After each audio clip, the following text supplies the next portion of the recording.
Hello students, welcome to जीवन classes. आज के इस वीडियो में हम बात करेंगे क्लास 9th एनसीईआरटी साइंस के बारे में। क्लास 9th में एनसीईआरटी साइंस आपका चैप्टर नंबर 7 मोशन है। इस मोशन को हम कंप्लीट करने वाले हैं इस वीडियो में। और लेक्चर 1 मोशन का आपने देखा होगा। जो स्टूडेंट्स उस लेक्चर को नहीं देख पाए हैं वो वीडियो के डिस्क्रिप्शन में जाइएगा, वहाँ पर आपको लेक्चर 1 का एक लिंक मिलेगा, उस पर क्लिक कीजिएगा और उस वीडियो को कम्प्लीटली वॉच कीजिएगा। लेक्चर फर्स्ट में हमने कुछ टॉपिक्स कवर किए थे, जैसे rest, motion, displacement, distance, velocity, speed, uniform, non uniform motion. ये सभी टॉपिक्स लेक्चर 1 में आपको मिल जाएंगे। नेक्स्ट में rate of change of velocity, जो लेक्चर नंबर 2 है, आज हम स्टार्ट करने वाले हैं। इसमें हम पढ़ेंगे rate of change of velocity, acceleration क्या होता है, उसका ग्राफिकल रिप्रेजेंटेशन क्या होता है, ये सभी हम आगे इस लेक्चर में करेंगे। तो चलिए स्टार्ट करते हैं आज का ये lecture number 2, chapter motion. First आपके पास है rate of change of velocity. Rate of change of velocity में आप पढ़ने वाले हैं एक्सेलरेशन। एक्सेलरेशन क्या होता है दोस्तों? Acceleration is seen in non uniform motion. देखिए, uniform motion and non uniform motion, ये दोनों हमने लेक्चर फर्स्ट में कवर किए थे, आप वहाँ पर जाकर के देख सकते हैं। एक बार आपको फिर से बता दें कि नॉन यूनिफॉर्म मोशन जो होता है, टाइम के रेस्पेक्ट में स्पीड का चेंज होना, टाइम के रेस्पेक्ट में स्पीड का चेंज होना और इक्वल इंटरवल ऑफ टाइम में स्पीड का रेगुलरली चेंज होना। अनइक्वल स्टेप में स्पीड का regularly change same interval of time में, ये कहलाता है non uniform motion. Okay. Acceleration क्या होता है? The rate of change of velocity with time, the rate of change of velocity with respect to time, that is called acceleration. Time के respect में velocity का चेंज होना acceleration कहलाता है। और याद रखिए, चेंज ऑफ वेलोसिटी या इंक्रीज ऑफ वेलोसिटी हम बोल सकते हैं, क्योंकि एक्सेलरेशन क्या होता है? वेलोसिटी का इंक्रीमेंट होता है। टाइम के रेस्पेक्ट में, टाइम के साथ साथ वेलोसिटी का इंक्रीमेंट, ये कहलाता है एक्सेलरेशन। एक्चुअल डेफिनेशन आपकी यही है कि increment in velocity with respect to time, increment in velocity with respect to time is called acceleration. क्योंकि वेलोसिटी डिक्रीज होती है तो उसको बोलते हैं डीएक्सेलरेशन। ओके, इसको हम आगे बढ़ेंगे। तो एक्सेलरेशन क्या होता है? The rate of change of velocity या rate of increase of velocity with respect to time is called acceleration. Okay. Acceleration को स्मॉल ए से रिप्रेजेंट करते हैं। फॉर्मूला देखेंगे तो change in velocity upon time. अब देखिए, चेंज इन वेलोसिटी क्या होती है? चेंज इन वेलोसिटी का मतलब ये है कि जो आपकी इनिशियल वेलोसिटी है वो उसको बोलते हैं u, ठीक है, ये होती है इनिशियल वेलोसिटी। और जो आपका v है वो होती है आपकी फाइनल वेलोसिटी। क्या होती है? Final velocity. तो final velocity minus initial velocity is called change in velocity upon time. Okay, तो v minus U upon T, ये होता है आपका एक्सेलरेशन। जो आपकी फाइनल वेलोसिटी होगी उसमें से आपको इनिशियल वेलोसिटी को माइनस कर देना है, तो आपकी चेंज इन वेलोसिटी आ जाएगी और उसको टाइम से डिवाइड करेंगे तो आपका एक्सेलरेशन आ जाएगा। ओके। एक्सेलरेशन की यूनिट आप याद रखनी है, मीटर पर सेकंड होती है, ठीक है, मीटर पर सेकंड स्क्वायर। क्या होती है? मीटर पर सेकंड स्क्वायर। ये एक्सेलरेशन की एसआई यूनिट है दोस्तों। अब देखिएगा, जब आपकी फाइनल स्पीड, जब आपकी फाइनल जो वेलोसिटी है वो ग्रेटर होती है इनिशियल वेलोसिटी से, तो आपका जो एक्सेलरेशन होगा वो ऑलवेज पॉजिटिव होता है। आपका जो एक्सेलरेशन होगा वो ऑलवेज कैसा होता है? पॉजिटिव होता है। वेक्टर क्वांटिटी जो एक्सेलरेशन है वो आपकी एक वेक्टर क्वांटिटी है, क्योंकि उसमें मैग्नीट्यूड एंड डायरेक्शन दोनों की रिक्वायरमेंट होती है। ओके, एक्सेलरेशन को हमने देखा। अब बात करते हैं डी एक्सेलरेशन। डी एक्सेलरेशन क्या होता है? देखिए, D acceleration is seen in non uniform motion. ये भी एक नॉन यूनिफॉर्म मोशन होता है, लेकिन हमने कहा था कि एक्सेलरेशन में वेलोसिटी इंक्रीज होती है, लेकिन डी एक्सेलरेशन में क्या होता है? वेलोसिटी डिक्रीज होती है। ओके, तो यहाँ पर देखिए, D acceleration is scene non uniform motion during decrease in velocity with time. देखिए, हमने कहा था कि जो एक्सेलरेशन होता है वो क्या होता है? Increase in velocity with time is called acceleration, और decrease in velocity with time is called deceleration. Okay, it has same definition as acceleration.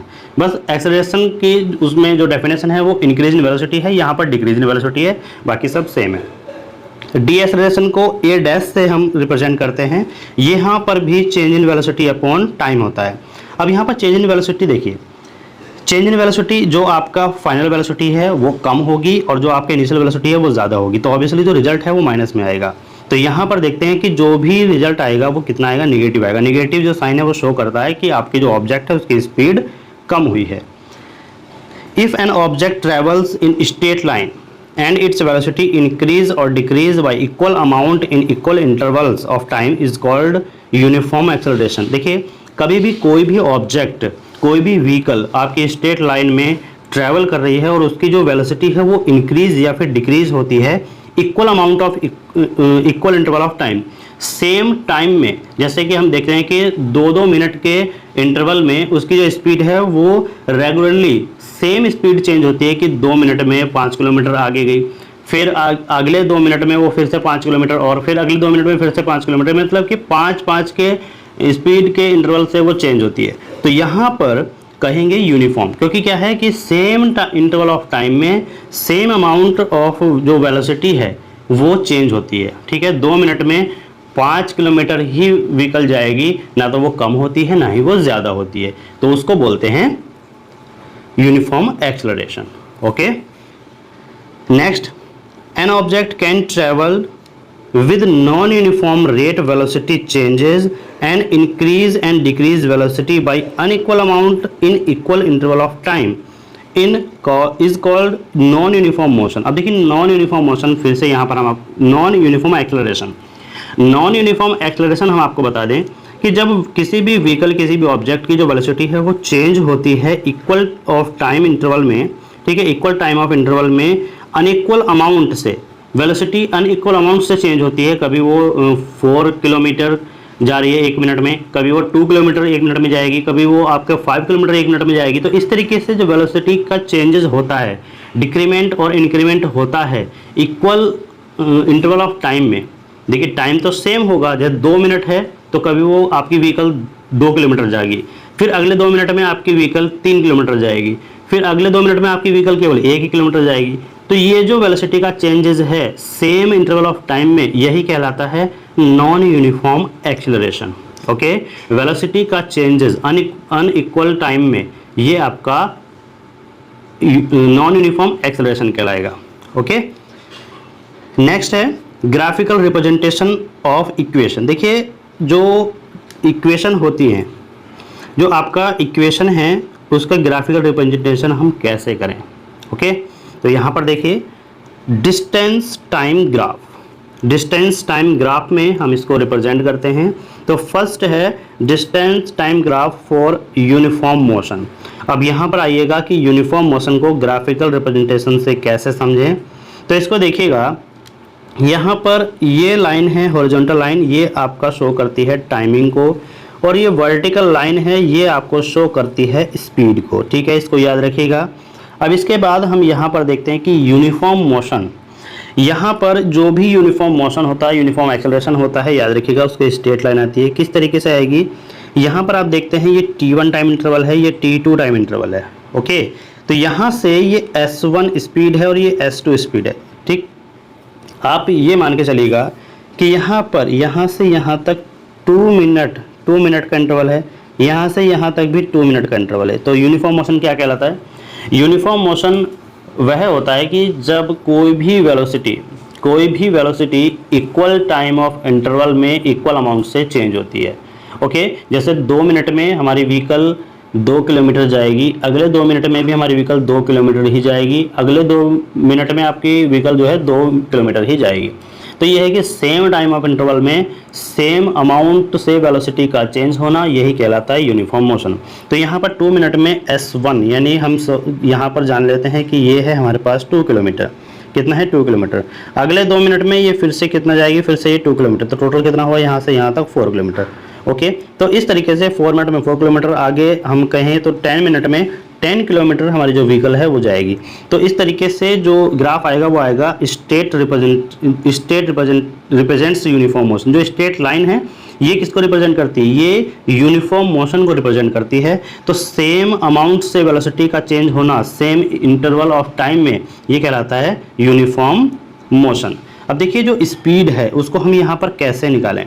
Speed जो है उसको हम यहाँ पर कैलकुलेट करते हैं कि जो हमारे फाइनल स्पीड है और इनिशियल स्पीड है, मतलब क्या होता है वेलोसिटी का चेंजेस, जो इनिशियल वेलोसिटी और फाइनल वेलोसिटी है उन दोनों का यहाँ पर डिफरेंस, और टाइमिंग में जो आपका फाइनल टाइम है माइनस इनिशियल टाइम, तो वेलोसिटी का जो डिफरेंस है और टाइम का जो डिफरेंस है वो कहलाता है आपका स्पीड। ओके, तो स्पीड और टाइम इन दोनों का ratio, change in speed upon change in time, ये कहलाता है आपका स्पीड। ओके, तो कोई भी यूनिफॉर्म मोशन है उसका हमें क्या निकालना है, स्पीड निकालना है।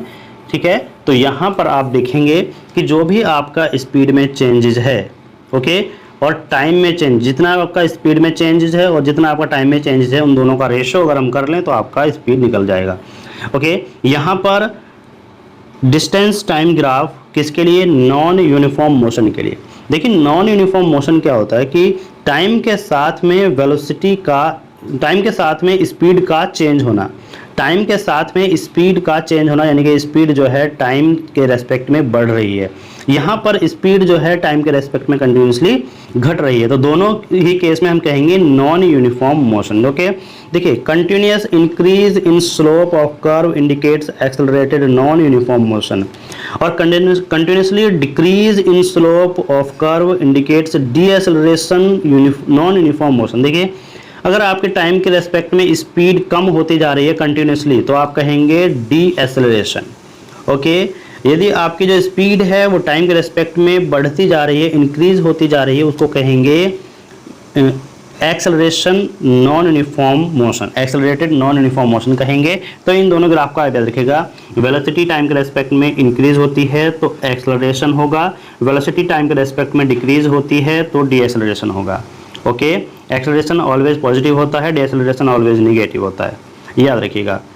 नेक्स्ट है speed time graph for a body at rest. देखिए कोई भी बॉडी है वो रेस्ट में हम कब कहेंगे, हमने कहा था फर्स्ट लेक्चर में हमने आपको रेस्ट की डेफिनेशन बताई है, उसमें आपने देखा होगा कि कोई भी ऑब्जेक्ट है, कोई भी ऑब्जेक्ट है अगर उसकी पोजीशन में कोई भी चेंज नहीं होता है with respect to reference point with respect to time, तो आप उस बॉडी को, उस ऑब्जेक्ट को रेस्ट में कहेंगे।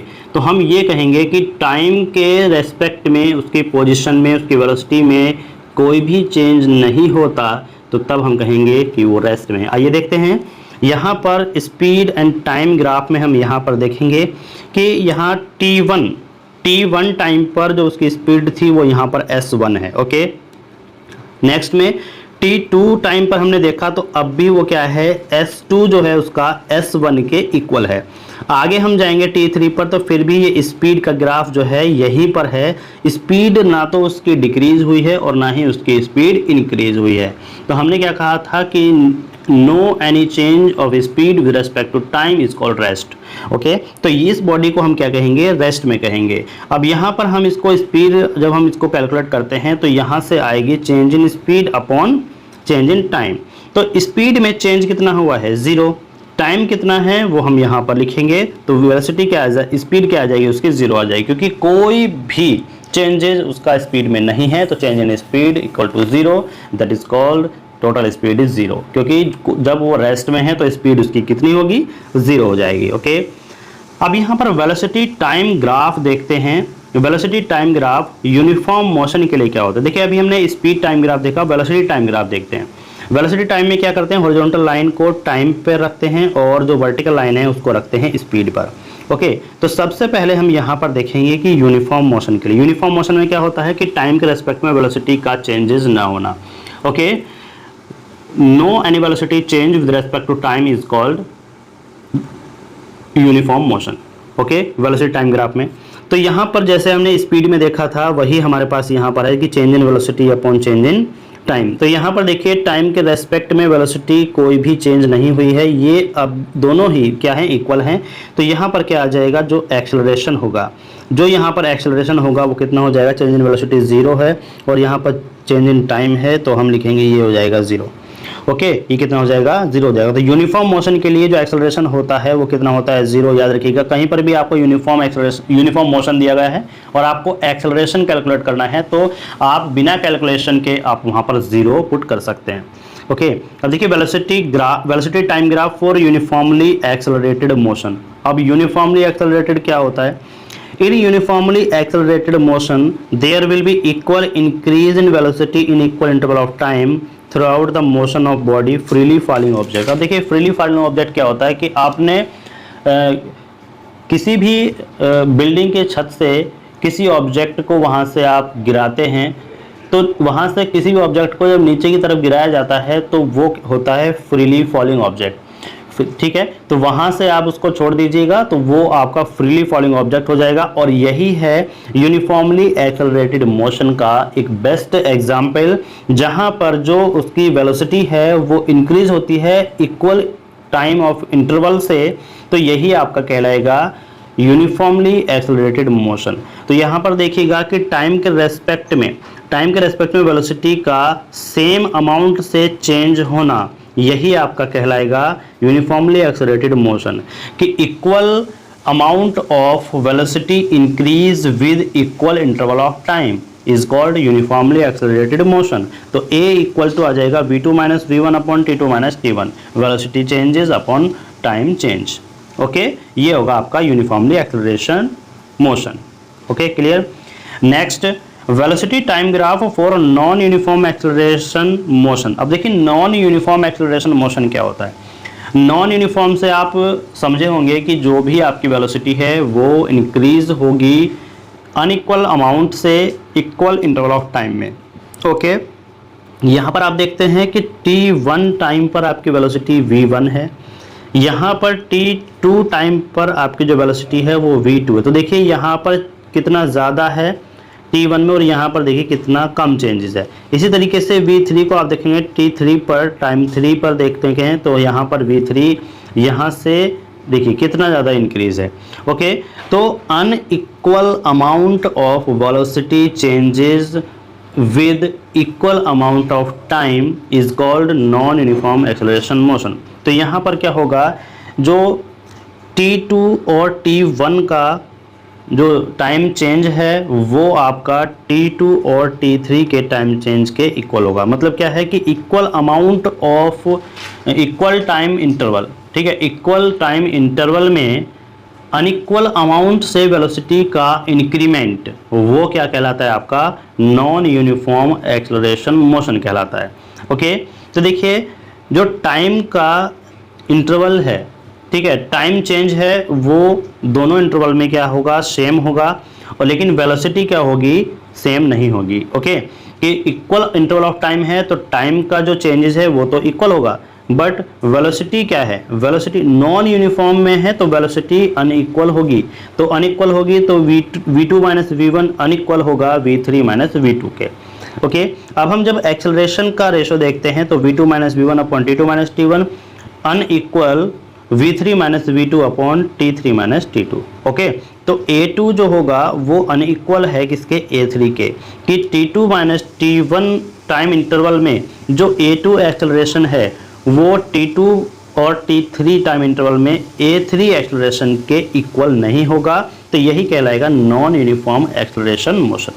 ओके, आई होप कि आपके ये अच्छे तरीके से समझ में आया होगा। नेक्स्ट में हम चलते हैं velocity time graph for uniformly D acceleration. अब देखिए डी एक्सेलरेशन में क्या होता है कि वेलोसिटी कंटिन्यूसली क्या होती है, डिक्रीज होती है। तो यूनिफॉर्मली में क्या होता है कि इक्वल टाइम ऑफ इंटरवल में, देखिए यूनिफॉर्मली और नॉन यूनिफॉर्मली तो इक्वल टाइम ऑफ इंटरवल तो आएगा ही, लेकिन जब यूनिफॉर्म की बात होगी तो स्पीड भी इक्वल अमाउंट में चेंज होता है, और जब नॉन यूनिफॉर्म की बात होती है तो स्पीड या फिर जो वेलोसिटी होती है वो अनइक्वल अमाउंट में चेंज होता है। बस याद रखिएगा, non uniform unequal amount of change of velocity, uniform equal amount of change of velocity. Okay, तो यहाँ से आप देखिएगा कि equal amount of velocity change with respect to equal interval of time, यानी इक्वल इंटरवल ऑफ टाइम में equal amount से velocity का चेंज होना वो कहलाएगा आपका एक्सेलरेशन और डी एक्सेलरेशन। अब एक्सेलरेशन कब होगा, जब equal amount of velocity change होती है विद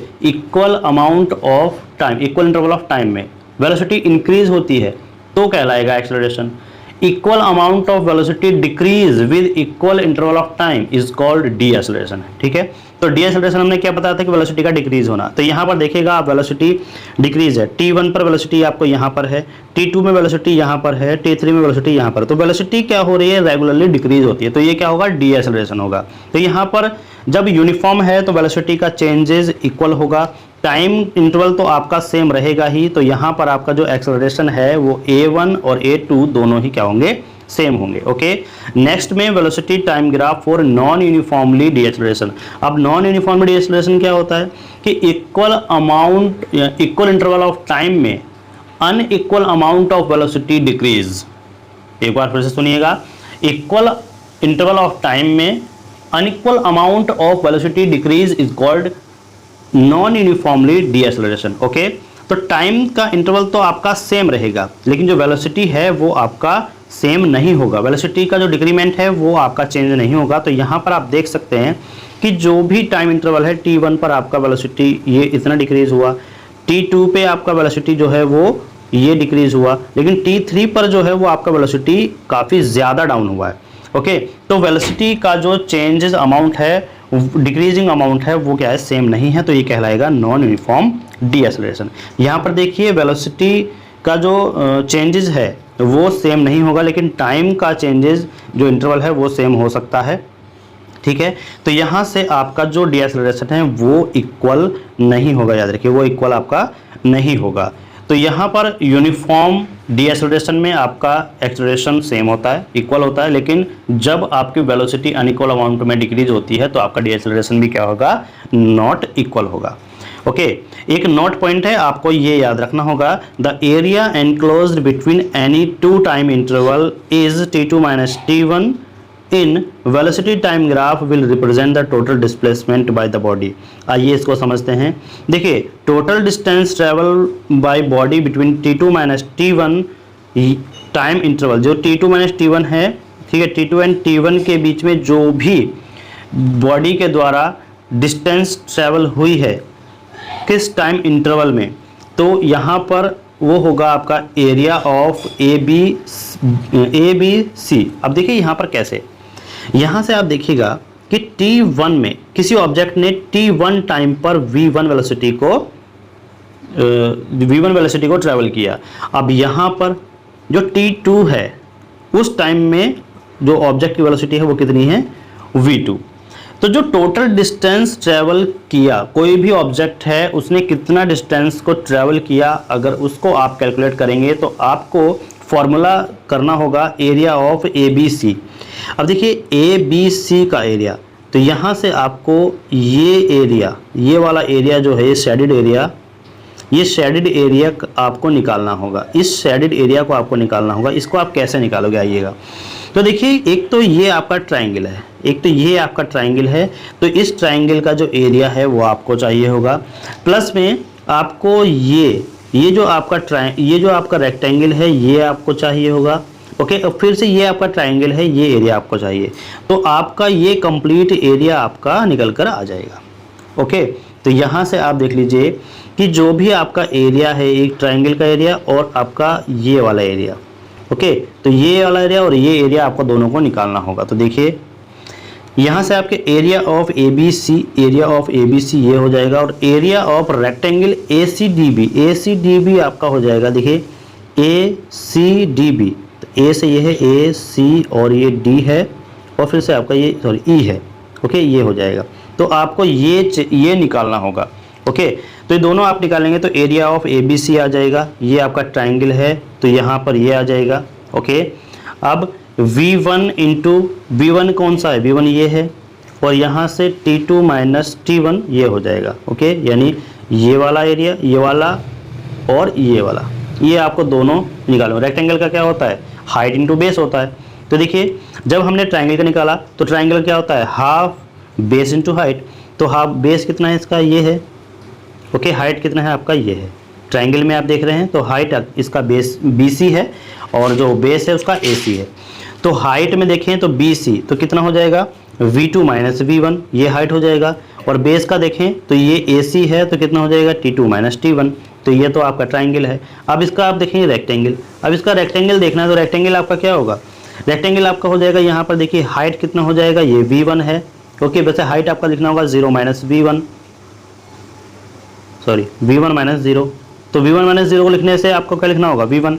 अब ये इसका बेस देखना है, बेस कितना है t2 माइनस t1, तो आपका कितना हो जाएगा t2 माइनस t1। ओके, ये आपका हो जाएगा। अब दोनों का आपने ये एरिया निकाला तो आप क्या लिख सकते हैं 1/2 AC इंटू BC और प्लस में AD इंटू DE, तो ये आपका फॉर्मूला हो जाएगा जो आपका टोटल डिस्टेंस को शो करता है। ओके, अब क्या है कि equation of motion very very most important होता है equation of motion for uniformly accelerated motion. अब सबसे पहले यूनिफॉर्मली एक्सेलरेटेड मोशन के लिए जो इक्वेशन है उनको हम यहाँ पर देखते हैं। देखिए इक्वेशन ऑफ मोशन कितनी होती है, 3 होती है, first equation, second equation and third equation. इन तीनों को ही हम यहाँ पर ग्राफिकल रिप्रेजेंटेशन से देखेंगे, इनको सॉल्व करते हैं। तो यहाँ पर ये जो इक्वेशन ऑफ मोशन है ये यूनिफॉर्मली एक्सेलरेटेड मोशन के लिए यूज़ की जाती है। तो फर्स्ट इक्वेशन हम यहाँ पर देखने वाले हैं, equation for velocity time relation. अब देखिए जो फर्स्ट जो इक्वेशन है, ठीक है, फर्स्ट जो इक्वेशन है मोशन की उसको बोला जाता है equation for velocity time relation. अब आपको एग्जाम में या तो आपको देगा फर्स्ट इक्वेशन ऑफ मोशन, इस नाम से आपका एग्जाम में होगा, या फिर एग्जाम में आपके होगा equation for velocity time relation. तो equation for velocity time relation ये भी आपका फर्स्ट इक्वेशन ऑफ मोशन है। ओके, इसको याद रखिएगा, इसके कोई भी नेम से आपको एग्जाम में दिखाई देगा। और ये इक्वेशन होती है v equal to U plus A T. क्या होती है? v equal to U plus A T, जहाँ पर v क्या है? फाइनल वेलोसिटी है, u आपका इनिशियल वेलोसिटी है और a आपका एक्सेलरेशन है और इनटू में क्या है? टाइम।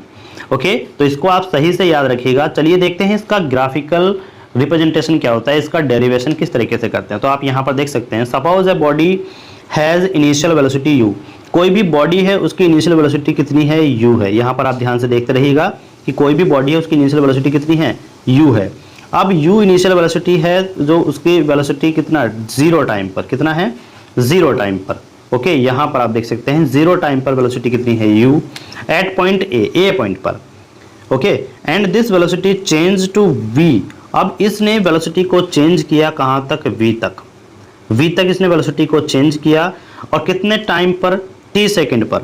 तो t सेकंड पर, देखिए t सेकंड पर हम ये एक लाइन ड्रॉ करेंगे और v वेलोसिटी पर एक लाइन ड्रॉ करेंगे, जहां पर ये कट करेगी तो उस पॉइंट से हम इसको मिला देंगे। ओके, ये हुआ। तो पॉइंट b t सेकंड पर वेलोसिटी को शो करता है, that is final velocity of object. Okay, final velocity of object. अब देखिए क्या है, for such a body there will be an acceleration. अब ये जो बॉडी है ये क्या है? ये एक्सेलरेशन में है। क्यों? क्योंकि टाइम के साथ इसने अपनी वेलोसिटी को चेंज किया, तो ये आपकी जो बॉडी होगी, ऑब्जेक्ट होगा, ये एक्सेलरेटेड होगी। अब देखिए जो एक्सेलरेशन होता है उसको हम कैसे लिखते हैं कि change in velocity upon change in time. Change in velocity upon change in time. अब देखिए टाइम कितना चेंज हुआ है? टाइम हुआ है चेंज t माइनस 0। क्या होगा? t minus 0। और ऊपर क्या आएगा? Velocity change. तो वेलोसिटी चेंज क्या होगा? Final velocity minus u initial velocity. तो कितना आ जाएगा? OB minus OA। अब यहाँ से OB कितना है? यहाँ से देखिएगा, जो आपका OB है यहाँ से यहाँ तक, ये ओके, यहाँ से यहाँ तक, तो यहाँ से यहाँ तक कितना है? V है। ओके, OB माइनस कितना है? OA, ये वाला, तो ये कितना है आपका? U है। कितना आ जाएगा? OA, यही है। अपॉन में कितना आ जाएगा? t minus 0। तो OB कितना है? OB आपका आ जाएगा V माइनस U। और OC कितना आ जाएगा? यहाँ पर देखिएगा कि OC यहाँ से यहाँ तक t है और माइनस O 0, तो ये आ जाएगा आपका t माइनस 0। तो V minus U upon t, तो ये आपका जो t है ये a से मल्टीप्लाई करेगा तो AT equal to V minus U आएगा। अब यहाँ से आपको क्या करना है कि AT के साथ में इससे U को ले जाना है, तो इस साइड में जाकर के क्या होगा? ये प्लस का हो जाएगा। तो यहाँ से V equal to U plus AT आपका आएगा और यही होता है first equation of motion. Okay, clear? तो ये आपका फर्स्ट इक्वेशन ऑफ मोशन को प्रूव किया। सेकेंड इक्वेशन ऑफ मोशन, और इसका जो नेम है वो होता है equation for position time relation. क्या होता है? Position time relation. और ये जो सेकेंड इक्वेशन ऑफ मोशन होती है S equal to ut plus half AT square. क्या होती है? ut plus half AT square. Okay, देखिए distance travel by an object equal to area of trapezium, area of trapezium O A B C, क्या होता है ओ A B सी। यहाँ पर देखिए जो भी आपका एरिया है, यहाँ से देखिए जो भी आपका एरिया है, एरिया ऑफ ट्रेपेजियम यहाँ पर आपको देखना होगा, area of trapezium, okay, area of trapezium यहाँ पर आपको देखना होगा। तो सबसे पहले क्या होगा, इसका अगर हम टोटल एरिया निकालना चाहें तो आप सबसे पहले क्या करोगे, सबसे पहले आप इस ट्राइंगल का एरिया देखोगे तो क्या हो जाएगा, half A D into B D, ये हो जाएगा half A D into B D, यानी कि ये वाला एरिया और ये वाला area, okay. Base into height half, ये क्या हो जाएगा आपका, देखिए area of O A D C और area of triangle A B D, okay. तो यहाँ से आप देखेंगे तो area of O A D C, तो ओ ए डी सी कहाँ से होगा, ओ ए डी सी, ये एरिया हो जाएगा। ये एरिया कैसे होगा आपका, ओ सी और इंटू ओ ए, ओके, ये हो जाएगा, ये देखिएगा ओ ए इंटू ए डी। अब ओ ए इंटू ए डी कैसे लिखोगे, ओ ए ये हो जाएगा, ओके, और ए डी हो जाएगा आपका ये। तो जो रेक्टेंगल होता है उसका एरिया क्या होता है, बेस इंटू हाइट, ये तो होता है बेस इंटू हाइट। तो यहाँ से आपका हो जाएगा area of rectangle base into height, okay, ये हो गया ओ ए इंटू ए डी। अब यहाँ पे एरिया ऑफ ट्राइंगल, ट्राइंगल का देखेंगे ए बी डी में तो आपको हो जाएगा half A D into B D, यानी कि हाफ बेस इंटू हाइट हो जाएगा। यहाँ से आप देख सकते हैं कि जो ओ ए है वो क्या है, ओ ए आपका है यू, यहाँ से ओ ए है, ओ ए ये आपका कितना है, यू है, क्योंकि ये डिस्टेंस और ये डिस्टेंस क्या है, सेम है, तो ये हो जाएगा आपका यू, ओके। अब ए डी क्या है, ए डी है आपका यहाँ से यहाँ तक टी, तो कितना हो जाएगा u इंटू टी, ओके, ये u इंटू टी क्लियर है, u इंटू टी। अब क्या हुआ हाफ, और यहाँ पे आपका इस तरीके से ट्राइंगल है, तो ये तो आपका हो जाएगा t, और ये आपका क्या है, ये आपका है, देखिएगा यहाँ पे हो जाएगा कंप्लीट, आप देख रहे हैं ये आपको निकालना है। तो ये कब निकलेगा, जब इस टोटल v में से ये आप कैंसिल आउट करेंगे, तो ये कितना है u है, तो जब हम v में से u को कैंसिल करेंगे तो हमें आपको ये डिस्टेंस दिखाई देगी, ओके। आपको क्या करना है कि इस कंप्लीट v में से आपको ये कट कर देना है, तो ये आपका बचेगा इतना। तो ये हमने जो कंप्लीट कट किया तो वो क्या है, वो u है, तो v में से हम u को कैंसिल करेंगे तो हमारे पास आएगा v माइनस यू, ओके, क्या आएगा v माइनस यू, तो ये आप लिख सकते हैं, ओके।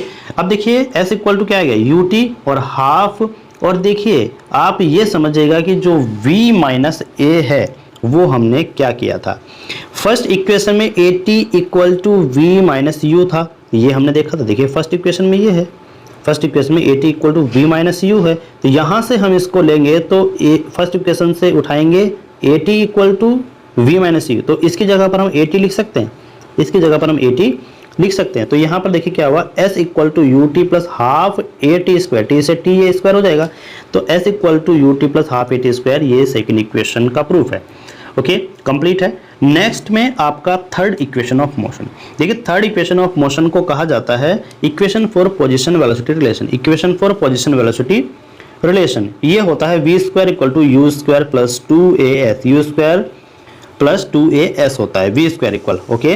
अब देखिए यहाँ पर s इक्वल टू जो इसका पोजीशन है वो area of trapezium, area of trapezium O A B C होगा, ओके। तो हम यहाँ पर कैसे निकालते हैं, देखिए एरिया ऑफ ट्रेपेजियम आप दोनों तरीके से निकाल सकते हैं, दोनों ही सेम होंगे, ओके। देखिए एरिया ऑफ ट्रेपेजियम आपको कैसे निकालना है, यहाँ पे आइए, ओके।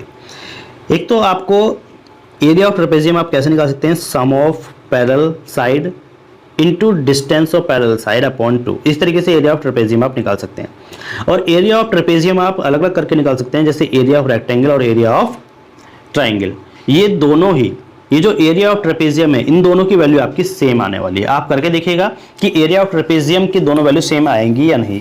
फर्स्ट मेथड है एरिया ऑफ रेक्टेंगल और एरिया ऑफ ट्राइंगल, दूसरा मेथड है कि sum of parallel side into distance of parallel side. अब देखिए सम ऑफ पैरेलल साइड कौन कौन सी है, ए ओ ए और बी सी। यहाँ पे देखिए ओ ए क्या है, ये है ओ ए, ये है पैरेलल साइड है, और ये है बी सी।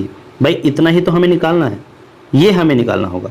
तो पैरेलल साइड कौन सी हुई, ये और ये पैरेलल साइड है, दोनों को हमने क्या किया, सम किया। ओके, देखिए दोनों को हमने क्या किया, सम किया। तो OA प्लस BC दोनों हैं। इनटू में क्या है, डिस्टेंस ऑफ पैरेलल साइड। अब पैरेलल साइड जो हमने प्लस किया है उसकी डिस्टेंस कितनी है, यहाँ से यहाँ तक कितना है, T। तो यहाँ से यहाँ T है, तो इनटू में क्या हुआ हमारा, T हुआ। ओके, तो ये OC यानी T है। अब OA और BC क्या है, इसको भी आप देख लीजिए। देखिए OA यहाँ से यहाँ तक जो OA है वो है आपके पास U, और जो आपके पास BC है यहाँ से यहाँ तक वो है आपके पास V। तो U प्लस V आपका यहाँ पर हो जाएगा, कहाँ पर होगा, V plus U। V plus U लिखें या फिर U प्लस V लिखें, दोनों ही सेम होगा, इंटू T अपॉन 2। तो इक्वेशन फर्स्ट से यदि हम देखें तो AT equal to V minus U था। तो जहाँ पर आपको ये U माइनस V मिलता है उसी से हम यहाँ पर इसको देखेंगे। तो देखिएगा AT equal to V minus U है। ओके, अब यहाँ से T की वैल्यू निकालेंगे तो V minus U upon A हो जाएगा। जब T की वैल्यू हम यहाँ से देखते हैं तो V minus U upon A हो जाएगा। तो जहाँ पर ये T है ना, वहाँ पर आप ये वैल्यू रख दीजिए, V माइनस U को रख दीजिए। अब यहाँ से हम U प्लस V अपॉन 2 और V minus U upon A करेंगे। अब आपने ये देखा होगा कि U प्लस V और V माइनस U, ओके, तो यहाँ पर हम V प्लस U लिख सकते हैं। तो इन दोनों को देखिएगा, इन दोनों को आप देखिए कि एक ये सेम दो फंक्शंस हैं U एंड V, और दोनों क्या है, एक बार प्लस में है और एक बार माइनस में है। जब आप ऐसी कंडीशंस में दो फंक्शंस को देखते हैं तो आप लिखते हैं फर्स्ट फंक्शन का स्क्वायर और इक्वल टू सेकंड फंक्शन का स्क्वायर, और बीच में आपका माइनस आता है। ओके, तो कोई भी अगर एक बार प्लस में एक बार माइनस में लिखा हुआ हो तो फर्स्ट का स्क्वायर होता है और माइनस सेकंड का स्क्वायर हो जाता है, ये आप याद रखिएगा। अपॉन में क्या हो जाएगा, इन दोनों की मल्टीप्लाई, दोनों की मल्टीप्लाई क्या होती है, 2a। ओके, दोनों की मल्टीप्लाई क्या होती है, 2a। देखिए हम आपको बताना चाह रहे हैं कि v plus u into u, जो v है v माइनस u, इस तरीके से आपका लिखा हुआ होगा। तो ये अगर आपका लिखा हुआ है तो आपको यहाँ पर सीधे कर देना है फर्स्ट फंक्शन का स्क्वायर माइनस सेकंड फंक्शन का स्क्वायर, और यही आपने यहाँ पर देखा v minus you. Okay, upon में 2a। अब ये जो 2a है ये s के साथ जाएगा, तो 2as equal to V square minus U. अब इस u को उठा करके फिर से 2as के साथ ले जाइए, तो ये यहाँ से माइनस से किस में बदल जाएगा, प्लस में। तो V square equal to U square plus 2as, ये आपका third equation of motion proof हुआ। ओके, तो इन तीनों इक्वेशन को आप सही से कर लीजिएगा, क्योंकि यही इक्वेशन है जो मोस्ट इंपॉर्टेंट आपके एग्जाम के लिए आती ही आती हैं। क्लियर। अब नेक्स्ट में हम करते हैं इस चैप्टर का last and topic. Okay, uniform circular motion क्या होता है। यूनिफॉर्म सर्कुलर मोशन में आपका केवल और केवल ऑब्जर्वेशन देना है, इसका कोई प्रूफ या फिर कोई ऐसा जो डेरिवेशन है वो आपको नहीं करना है, आपके सिलेबस में नहीं है, केवल आपको एक ऑब्जर्वेशन देना है। तो देखिए यूनिफॉर्म सर्कुलर मोशन क्या होता है। कोई भी ऑब्जेक्ट है, कोई भी सर्कुलर पाथ पर यदि वो मूव करता है, मोशन करता है, और रेगुलरली उसकी जो वेलोसिटी है वो क्या रहती है, सेम रहती है, चेंज नहीं होती, क्योंकि यूनिफॉर्म है।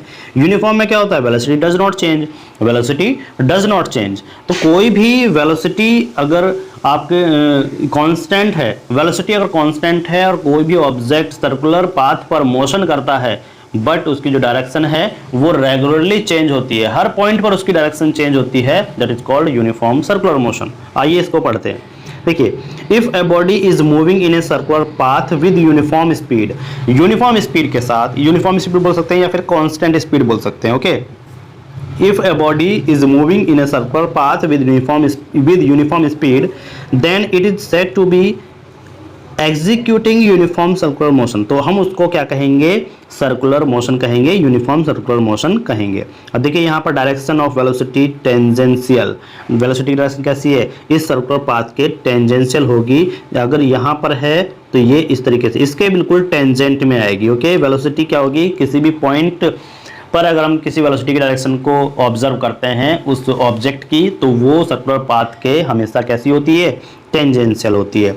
इन सच ए मोशन, ऐसे मोशन में द स्पीड में बी सेम, स्पीड कैसी होती है, सेम होती है थ्रू आउट द मोशन के through, but it velocity is different, जो वेलोसिटी है वो डिफरेंट होती है। वो डिफरेंट क्यों होती है, क्योंकि उसकी डायरेक्शन रेगुलरली चेंज होती है। डायरेक्शन क्या होती है, रेगुलरली चेंज होती है।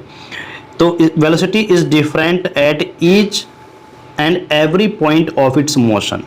इस मोशन के हर एक पॉइंट पर जो वेलोसिटी है वो आपकी क्या होगी, चेंज होगी। वो क्यों? क्योंकि डायरेक्शन चेंज है। डायरेक्शन आपकी चेंज है तो आपकी वेलोसिटी क्या होती रहेगी, रेगुलरली चेंज होती रहेगी। लेकिन आपकी स्पीड जो है उसमें स्पीड क्यों नहीं चेंज होती, ये आप देखिएगा। क्योंकि स्पीड एक स्केलर क्वांटिटी है और स्पीड में डायरेक्शन की कोई रिक्वायरमेंट नहीं होती, तो डायरेक्शन की हम कोई बात नहीं करते। तो डायरेक्शन चेंज होगी तो स्पीड चेंज नहीं होगी, क्योंकि डायरेक्शन में कोई भी जो डायरेक्शन की रिक्वायरमेंट होती है वो स्पीड में नहीं होती। ओके, डायरेक्शन की रिक्वायरमेंट किस में होती है, वेलोसिटी में होती है। तो direction change, velocity change, but speed does not change. Okay, thus uniform circular motion is an accelerated motion. अब देखिए यूनिफॉर्म सर्कुलर मोशन जो होगा वो एक्सेलरेटेड मोशन होगा। एक्सेलरेटेड मोशन क्यों होगा? क्योंकि एक्सेलरेशन में वेलोसिटी की बात होती है और वेलोसिटी यहाँ पर क्या है, वेलोसिटी यहाँ पर चेंज है। Velocity is different, velocity change है हर एक पॉइंट पर, और जब वेलोसिटी चेंज है तो एक्सेलरेशन होगा। We know that the circumference of circle. अब देखिए हम जानते हैं कि जो सर्किल का सर्कमफेरेंस है वो क्या होता है, 2πr होता है। अब athlete takes t second 1 around go to the circular path. जो एथलीट है जो उस पर रनिंग कर रहा है वो t सेकेंड में, हमने माना कि वो t सेकेंड में क्या करता है, एक सर्कुलर पाथ का पूरा चक्कर लगा देता है। यानी जो रेडियस है वो क्या सर्कुलर पाथ की r है। तो यहाँ पर जो वेलोसिटी है उसको कैसे निकालेंगे, v इक्वल टू जो वेलोसिटी है वो क्या होगी, वो होगी उसके सर्कुलर पाथ की सर्कमफेरेंस 2πr और अपॉन में क्या होगा, टाइम टेकन t। ओके, तो यहां पर हो जाएगा v equal to 2πr upon t। तो किसी भी सर्कुलर पाथ पर किसी ऑब्जेक्ट की वेलोसिटी को हमें फाइंड आउट करना है तो वो होगी हमारे पास v equal to 2πr upon t।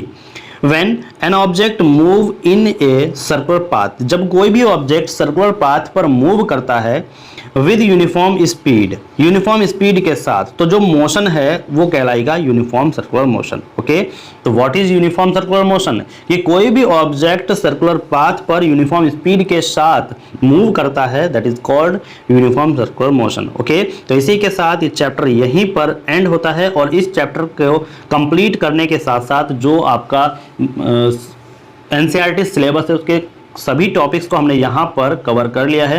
तो इस वीडियो को देखने के बाद आपका ऑब्जर्वेशन क्या है वो आप कमेंट बॉक्स में यहाँ पर लिख सकते हैं। Thank you, thanks for watching. मिलते हैं नेक्स्ट वीडियो में नेक्स्ट चैप्टर के साथ।